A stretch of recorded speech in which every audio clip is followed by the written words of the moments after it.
Bonjour à tous et bienvenue sur le plateau de Télé Sud. Dans le Nouveau Monde, comme dans l'Ancien, il y a les affaires étrangères et il y a les affaires étranges. Connaître le monde, c'est admettre sa face obscure, accepter que l'homme ne soit pas rationnel. Très souvent, finalement, il ne sert pas ses intérêts, mais il suit sa passion, sa superstition, la tradition, la soumission aux forces obscures, toutes sortes de choses qui ont du mal à rentrer dans des cases simples et rationnelles. Faire de la réelle politique et ignorer le poids de l'imaginaire, ce ne serait pas très réaliste. Il faut connaître, regarder comment le monde tourne et savoir que certains font tourner les tables pour mieux le connaître. On va parler de la charité du cuivre qui plonge le lecteur dans la Caraïbe et on parcourt pendant 300 pages Cuba d'aujourd'hui, mais c'est comme un voyage qu'on fait dans les bus, vous savez, les bus britanniques à 2 étages. Il y a le rez-de-chaussée où c'est le communisme tropical, les pénuries, la surveillance, la police et tout ce qu'on connaît de Cuba. Et puis à l'étage, il y a les divinités de la Santeria, les offrandes, les rituels, tous les signes que guette en permanence un peuple qui est resté profondément religieux, malgré 60 ans maintenant de matérialisme historique. Jean-Marc Boulanger de Haute-Cloque, vous êtes l'auteur de ce livre. Vous connaissez bien Cuba ? Bonjour, d'abord merci de me recevoir. Oui, j'ai eu l'occasion d'y aller une 60aine de fois, donc j'ai une certaine culture du pays, effectivement, et du peuple cubain. Oui, vous connaissez depuis longtemps. J'y ai séjourné assez régulièrement pendant 16 ans. 16 ans. Ouais, c'est un vrai bail, ça. Alors, vous avez été à la tête, il faut l'expliquer, d'une ONG de coopération avec Cuba. Et à l'époque, vous étiez élu au Conseil de Paris. En effet, j'étais vice-président de Cuba Coopération, une ONG basée dans le Val-de-Marne, fondée par Georges Marchais à la demande de Fidel Castro, et effectivement dont l'objet était la coopération avec Cuba. Très efficace d'ailleurs. Ah oui, c'est vrai, ça marchait bien. Oui, vous savez, les communistes sont très efficaces. Quand ils travaillent très bien. Ce sont des gens carrés et organisés. Oui. Alors, Cuba, en fait, c'est le vrai héros de ce livre. Et ce qu'il y a de sincère, de pas fredaté, de vrai dans le personnage central du roman, c'est cet amour de Cuba, des Cubains, des Cubaines. Ils s'efforcent de respirer comme on le fait à Cuba. Et on va donc parler de Cuba aujourd'hui, et des défis qu'il y a à relever. D'abord, quelques mots de vous. Donc, à part le fait d'avoir été conseiller de Paris, vous êtes dans le monde réel, vous êtes cadre, vous vous occupez du développement d'une grosse multinationale française. Effectivement, vous savez, la politique est une chose aléatoire. Mon mandat n'a pas été renouvelé à cause de fusion de liste et j'ai dû aller dans le privé. J'ai été embauché chez Veolia par chance, alors dans les poubelles, on dit dans l'environnement pour faire chic. Et donc j'ai effectivement 20 ans derrière moi de Veolia que je quitte maintenant. Je suis désolé parce qu'il y a un âge où il faut savoir tourner la page. Est-ce que vous regrettez l'engagement politique? Vous regrettez la découverte de Cuba? Ah non, bien sûr que non. Il ne faut pas faire de regrets dans la vie. Vous savez, la politique mène à tout à condition d'en sortir. Donc, moi, je suis un fervent partisan de la limitation du renouvellement des mandats successifs. Mais alors, contrairement à votre héros, vous n'avez jamais imaginé de vous installer à Cuba? Parce que lui, il en rêve. Non, pas vraiment. Je me connais, je pense que j'en aurais fait le tour assez rapidement. C'est quand même compliqué de vivre à Cuba. Hein. Il faut les pénuries, la difficulté à trouver un jour du liquide vaisselle, le lendemain du papier toilette. Ouais. Bon, ça peut vite devenir agaçant. Mais est-ce que vous avez été ce petit blanc qui aime le pays, qui aime les gens, qui aime la langue et qui s'efforce de le comprendre alors que l'essentiel lui échappe? J'espère que non. Pas de commisération. Vous savez, on a plutôt à apprendre des Cubains dans leur dignité, dans leur humour, dans leur capacité à se moquer d'eux-mêmes. Ils ont une vraie élégance morale, vraie élégance de vie. Ouais. Et bon, on parle du roman d'abord. Hein. C'est donc l'histoire d'un communiste, d'un permanent du parti, même, pourrait-on dire, un français qui a une petite amie à Cuba. Elle est dans le coma et il tente de la réveiller en plongeant dans la Santeria à pieds joints, était la première. Et c'est, bon, ça c'est le pitch, c'est le roman. La Santeria, c'est c'est la religion populaire avec tout un panthéon, des rituels. Parlez-nous de la santeria. La santeria, vous savez, c'est la version cubaine du vaudou ou du candomblé au Brésil. C'est-à-dire que ce sont les religions du pays Yoruba qui ont été amenées par les esclaves de l'ancien Bénin et qui ont créé une sorte de syncrétisme. C'est-à-dire qu'ils ont plaqué sur chaque saint catholique, saint ou sainte catholique, un de leurs dieux pour pouvoir pratiquer leur culte clandestinement et sans être persécutés. Et c'est quelque chose qui imprègne la société cubaine très profondément. Très profondément, aujourd'hui encore. Bien entendu. Vous voyez souvent dans les maisons, quand vous savez, une petite statue d'Elegua derrière la porte dans sa petite soucoupe, un petit bonhomme en ciment. Vous voyez ces gens qui se baladent en blanc dans la rue avec des colliers de couleurs. Si vous ne savez pas de quoi il s'agit, vous ne comprenez pas si vous n'avez pas les codes. Ouais. Alors, vous parlez des initiés, les initiés, les disciples d'Orula, les initiés au secret d'Ifa. J'ai lu ça. Oui, absolument. On les connaît un petit Larousse à côté de moi, je lui poserai la question, c'est quoi le secret d'Ifa? C'est une autre version, si vous voulez, du culte Yoruba. Il y a toutes sortes de cultes, toutes sortes de discussions, des querelles infinies pour savoir il y a plusieurs chapelles. Oui, il n'y a pas de clergé, vous savez, donc finalement c'est très décentralisé. Ils sont peut-être très modernes. Il n'y a pas de grand prêtre vaudou. Non, il n'y a pas de grand prêtre vaudou. Vous avez une association Yoruba de Cuba qui est sur Prado, devant la statue de la Havane, cette statue en marbre, et où il y a une boutique, des cérémonies régulières. Donc c'est officiel, si vous voulez. Mais en réalité, chacun pratique dans son coin à sa propre sauce. Et la charité du cuivre, c'est un nom très énigmatique. En fait, c'est Notre-Dame de la Charité du Christ. C'est une église à côté de Santiago. Exactement, c'est la Vierge patronesse de Cuba, et dans le syncrétisme, c'est Ochun, la Vénus du panthéon Yoruba. Et en fait, les gens viennent rendre hommage à Ochun beaucoup plus qu'à la Vierge, mais bon, les prêtres s'en arrangent fort bien. Vous êtes sûr de ça? Ah bah évidemment, bien sûr. D'ailleurs, quand vous arrivez là, on vend toutes sortes de meubles-loteries un peu façon Lourdes ou Mont-Saint-Michel, et ce sont des fleurs, notamment des gerbes de tournesol, de girasol, qui est la fleur d'Ochun. Donc, bien sûr. Et alors, le Palo Monte, c'est quoi? Ça fait un peu... Pardon? Ça fait un peu plus peur, ça. C'est quoi? C'est la face noire, c'est la face obscure c'est des rituels de sorcellerie? C'est quelque chose qui fait peur. Même là-bas, les Cubains ont peur de ça. C'est censé, en fait, permettre de faire du mal en asservissant l'esprit d'un mort. Et alors, les gens bétonnent les tombes au cimetière, dans les cimetières cubains, notamment à La Havane, ce magnifique cimetière colonial, parce qu'ils ont peur qu'on vienne voler des os de leurs morts pour en faire une entité. Des phalanges, des bouts de crâne. Voilà. On trouve ça dans votre ouvrage. Ouais, hein. C'est pas très appétissant, je le reconnais. Et alors, ceux qui pratiquent ce genre qui ont ce genre de pratique sont connus, sont redoutés, ont pignon sur rue. Bien sûr, c'est connu. Moi, si j'ai pu séjourner chez les Cubains, dans cette famille cubaine, c'est parce que la police avait peur de ces gens-là. Ah. Bien sûr, ils se méfient. Et la police politique supporte, le Parti communiste supporte qu'il y ait une église parallèle qui ait du pouvoir ainsi? Il y a toujours eu une grande ambiguïté. À l'époque où Fidel était à son apogée, Celia Sanchez, qui était sa ministre de la Culture, était elle-même une grande santera. Ah, vous dites ça, vous dites qu'elle faisait le lien. Elle faisait le lien, effectivement, même si c'était pourchassé, persécuté à l'époque. Hein. Mais Noël avait été supprimé quand même à Cuba, hein. C'est un des rares pays où Noël avait été supprimé. Oui, il y avait une haine de la religion catholique, hein, du christianisme en général, mais l'opium du peuple, c'était pas un problème quand c'était la magie. Non, le tout se pratiquait de façon clandestine. Vous savez, comme en Russie, Cuba a bu le communisme comme le buvard l'encre. Aujourd'hui, on est fervent catholique à Cuba. Et d'ailleurs, les pourparlers qui ont été menés avec Obama, c'est Ortega, le cardinal de la Havane, qui les a menés. L'Église est très puissante à Cuba. Mais alors, quand vous dites quand vous parlez de tels dignitaires communistes qui fait des sacrifices d'animaux pour obtenir son fauteuil au bureau politique du comité central, c'est une histoire vraie? C'est une anecdote qu'on raconte, je n'en ai pas la preuve. Oui, avec le nom du personnage? Non, bien sûr que non.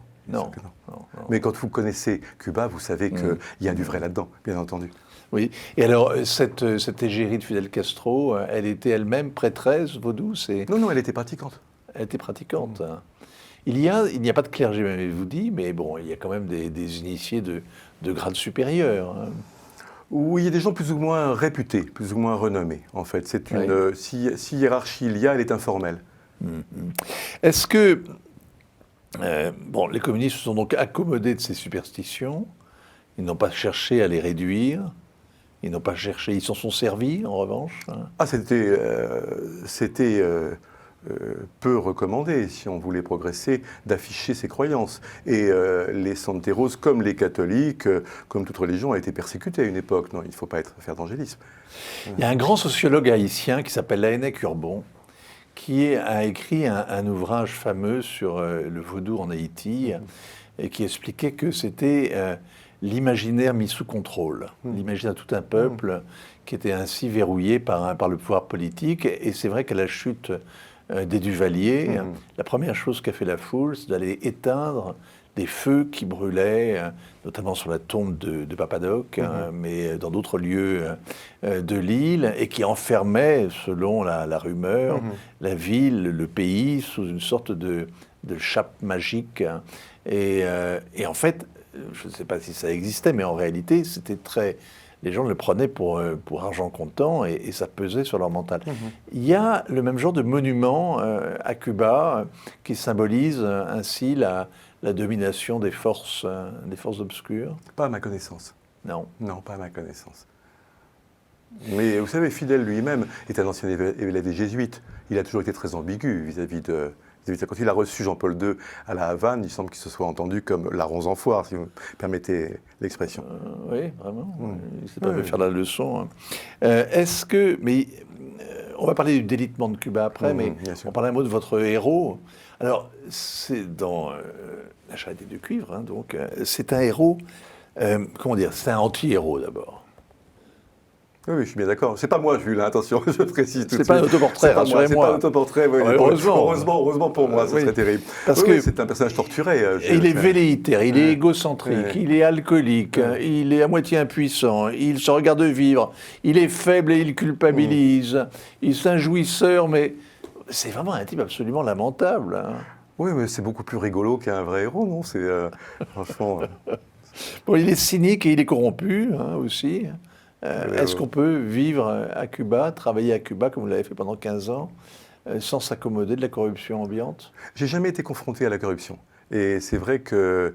Alors, on raconte bien sûr que dans certains domaines, voilà, et puis il y a quand même des choses étranges. Quand vous voyez qu'on vend aux Cubains des produits de première nécessité ou des téléviseurs à 3 ou 4 fois le prix de l'Occident, on peut se demander où sont les intermédiaires. Il y a quand même des choses. Aujourd'hui, vous voyez, si vous voulez manger à Cuba, il faut avoir des euros ou des dollars, parce qu'avec la monnaie locale, vous ne trouvez rien. Or, pour les gens qui n'ont pas accès à ça, c'est-à-dire qui n'ont pas de famille à l'étranger, en clair pour leur envoyer, c'est très très compliqué, la vie aujourd'hui. Alors, votre anti-héros, il est à la fois naïf, d'une certaine manière, il s'enthousiasme de tout, et en même temps profondément cynique, parce qu'il s'accommode aussi de tout. Mais, sans dévoiler l'issue du livre, pour sauver sa belle, il est prêt à descendre aux enfers, quand même. C'est un roman de la rédemption.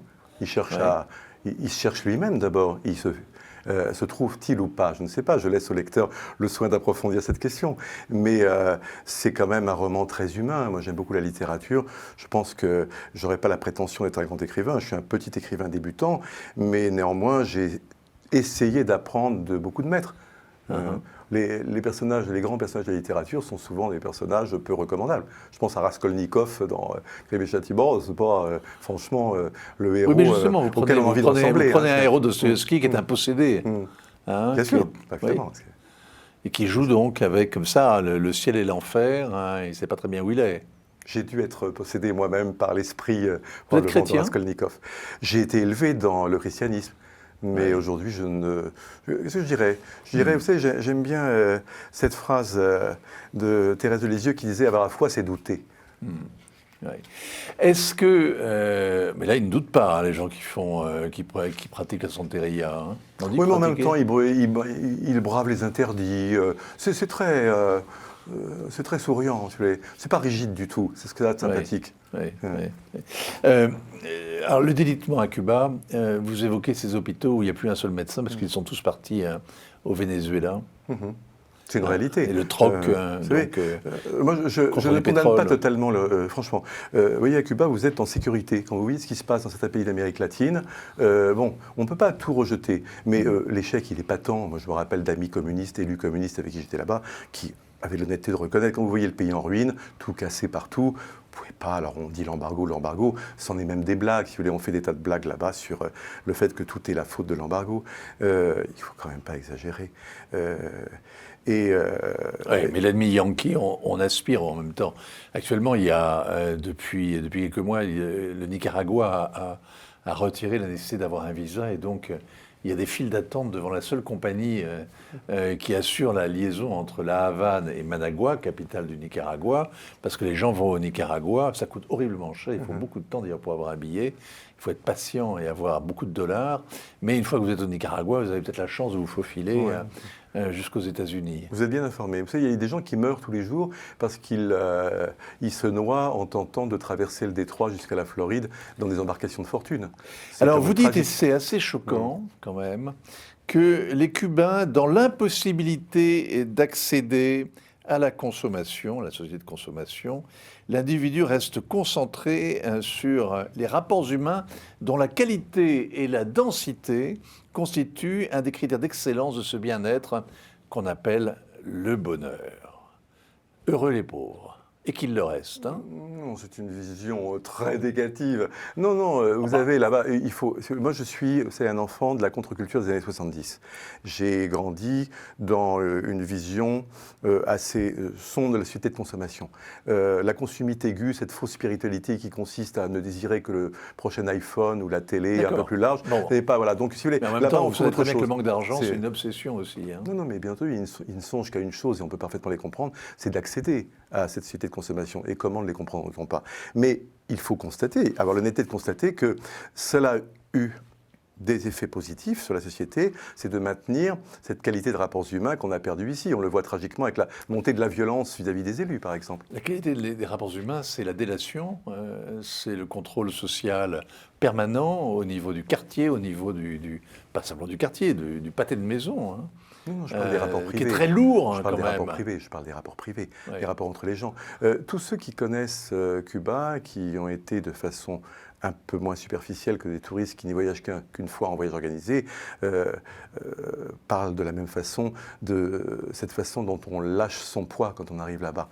C'est cette familiarité, vous savez, familiarité, je ne sais pas si vous avez noté ce terme, les Cubains, et d'ailleurs, je le dis aussi, vous l'avez peut-être noté, les Cubains exilés reconnaissent tous combien le pays leur manque, combien la familiarité, combien la familiarité. Non, mais ce terme de familiarité est très, très important. La familiarité leur manque. C'est quelque chose qu'on ne trouve nulle part ailleurs. C'est un pays schizophrène, mais l'exil est une douleur. L'exil est un vous êtes coupé en deux. C'est terrible. Moi, j'ai connu beaucoup d'exilés cubains et ils étaient très malheureux d'être et avaient un regard très sévère sur l'Occident dans lequel ils vivaient. Puis les Cubains sont très patriotes. Les Cubains sont très patriotes. Vous savez qu'ils restent très attachés à leur pays. Je le précise à un moment, et c'est une réalité que j'ai vue. Quand Fidel Castro est tombé malade, même les plus farouches anticommunistes en étaient malades. Oui. Parce que c'est le papa de la nation. Oui, le père sévère, le père cruel. Alors, il y a 5 ans qu'il est mort, et visiblement, là, on l'a bien enterré parce qu'il y a eu des manifestations l'an dernier qui ont été très, très violemment réprimées.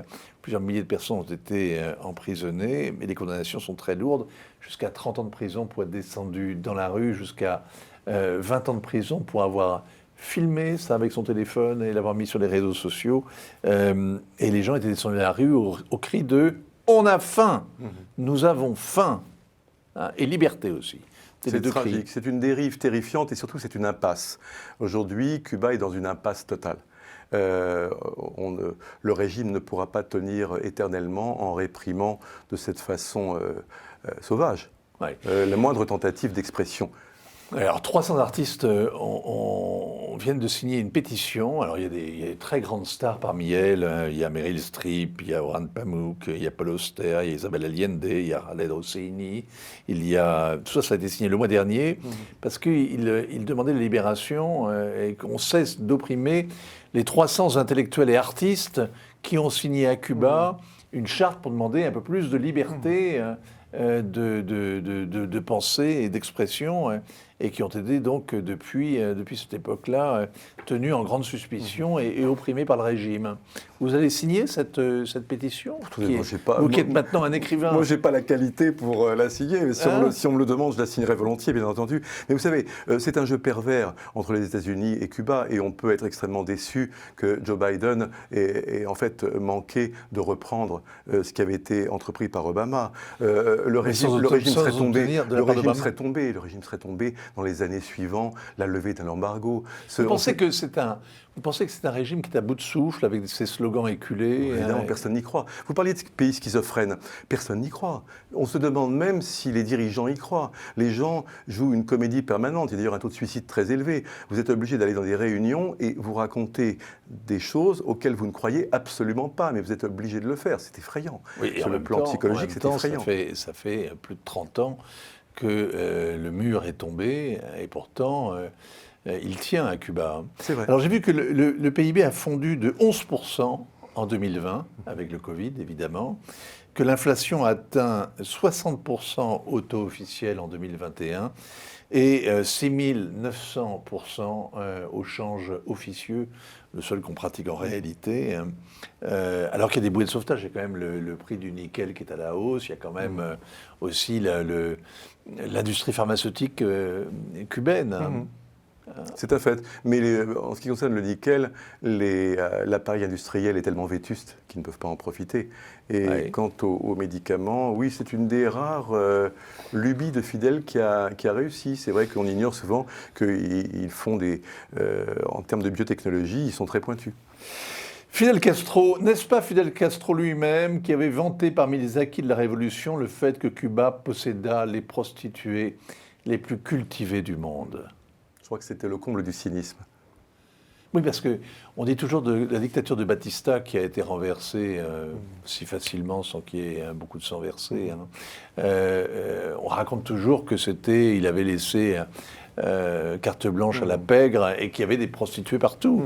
Mais il y en avait beaucoup moins qu'aujourd'hui, peut-être. Je ne saurais pas le dire, je n'ai pas fait le compte, mais c'est vrai que c'était le bordel de l'Amérique et que les meilleurs Lansky et autres Al Capone avaient pignon sur rue dans les grands hôtels et les casinos de la Havane. Aujourd'hui, c'est une autre mafia qui a remplacé ça. Voilà. Vous avez une autre mafia, mais vous avez sur le Malecón, vous avez dans tous les bureaux de Cuba des filles. Intolérable. Et intolérable et quasiment officiel. Et puis ça va même au-delà. Il y a quasiment notoirement de la pédophilie. Pédophilie pour les étrangers. C'est vraiment quelque chose qui pose problème. Alors, on ne peut pas imaginer de complicité du régime, mais néanmoins, on détourne le regard. Oui. MeToo n'a pas franchi le golfe du Mexique. C'est le moins qu'on puisse dire, même si la fille de Raoul a eu une action en faveur des minorités sexuelles importante. Son nom m'échappe à l'instant. La charité du cuivre. Bon, vous êtes un bon connaisseur. Vous donnez combien de temps au régime castriste, néo-castriste, puisque les deux frères Castro ne sont plus aux affaires maintenant? Je n'aurais pas la prétention de faire des prédictions. Je pense qu'il est inévitable qu'à terme, le régime s'effondre. Surtout, on peut souhaiter que ça se fasse de façon pacifique. Vous savez ce que l'on disait autrefois? On disait que le régime tombera en avril, et on ne précisait jamais quelle année. C'est terrible, c'est terrible. Et ça fait 30 ans que beaucoup de Cubains attendent qu'il tombe. Bien sûr, les Cubains n'osent même plus parler d'avenir. Vous savez, c'est un peuple qui a perdu tout espoir, et c'est peut-être le plus tragique. Et donc, l'espoir, c'est la magie. C'est un exutoire, c'est une façon d'échapper, probablement. Oui, c'est ce qui rend le quotidien supportable. On peut le penser. Que voulez-vous? La télé d'État et éducative ou les chaînes par câble clandestines de Miami qui vous servent une daube de télé-réalité, c'est peut-être un peu... Il ne faut pas regarder les chaînes de Miami, il faut regarder Télé Sud. Absolument, absolument. Je le ferai d'ailleurs. Jean-Marc Boulanger de Haute-Cloque, merci infiniment. Votre livre est publié aux éditions David Reinach. J'espère que j'écorche pas son nom. La charité du cuivre. C'est 300 pages, à la fois un voyage, une histoire et une plongée aussi dans l'imaginaire cubain. Et ça se lit évidemment comme un roman, avec beaucoup de bonheur de style. Merci à vous. Rendez-vous la semaine prochaine, même lieu, même heure. Merci à vous.